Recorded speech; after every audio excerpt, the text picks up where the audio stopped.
네, 오늘은 이제 1, 2, 3장 해가지고 등기, 등기부, 등기관 등등에 살펴봤는데 오늘 한 내용들도 가끔 시험 문제가 나옵니다. 그래서 오늘 한 내용 중에서 특히 중요하다고 생각되는 건 두 문제만 좀 살펴볼 거예요.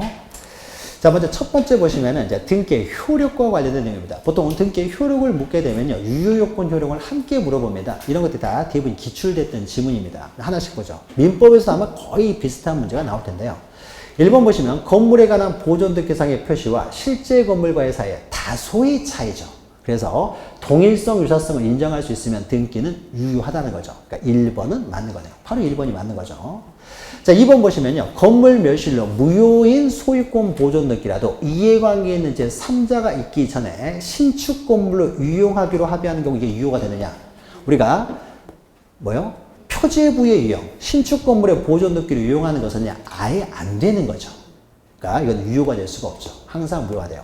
이해관계에 있는 제3자가 있기 전에 유용할 수 있는 것은 상나, 즉 권리에 대해서만 유용이 인정되는 것이지 표제부 등기는요, 이해관계에 있느냐 없느냐 상관이 없이 다 유용이 안 되는 거죠. 그러니까 2번이 틀린 거죠. 아예 유용 자체가 불가능합니다.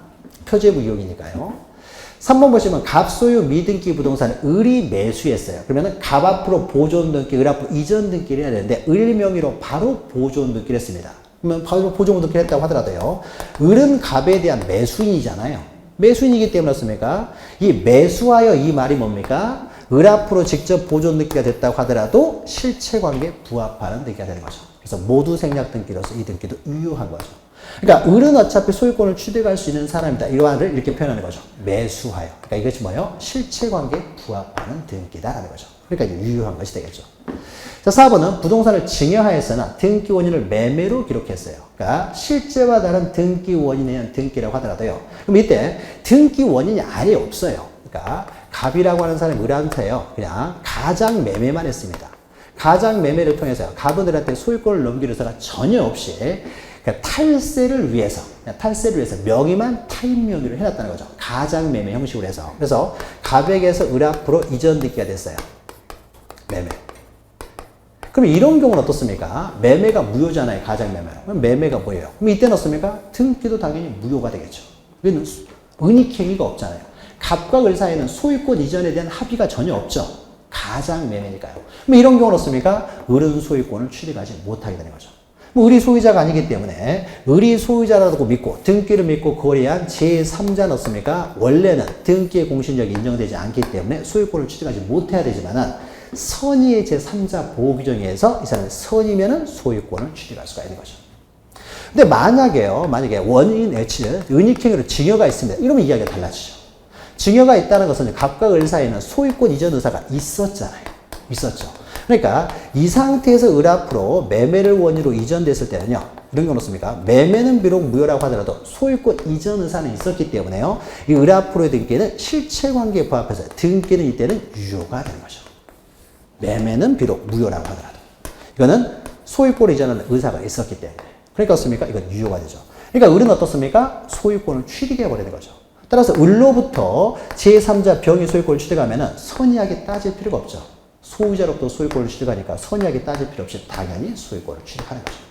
상황이 좀 틀린 거죠. 자, 5번 보시면 토지거래 허가구역이라고 나왔어요. 토지거래 허가구역이라고 나오면요. 토지거래 허가구역에서는 중간생략 등기 합의, 중간생략 등기 모두 무효라는 거죠. 모두 무효입니다. 그래서 당연히 다 무효예요. 그러니까 이게 유효하다고 했으니까 틀린 거죠. 그러니까 토지거래 허가가 끝나면은 중간생략 등기 합의 또는 중간생략 등기 모두 다 무효가 된다. 이렇게 기억하시면 됩니다. 자, 그러면요. 다음 문제는요. 1번이 이제 옳은 것이고, 다음 문제는 부동산 등기에 관한 설명으로 틀린 것은 해서요. 자, 1번 보시면은 부동산에 수개의 등기소의 관할구역이 처음부터 걸쳐 있습니다. 걸쳐 있으면 누가 판단합니까? 관할의 지정은 상급법원회장이 한다는 거죠. 상급법원회장.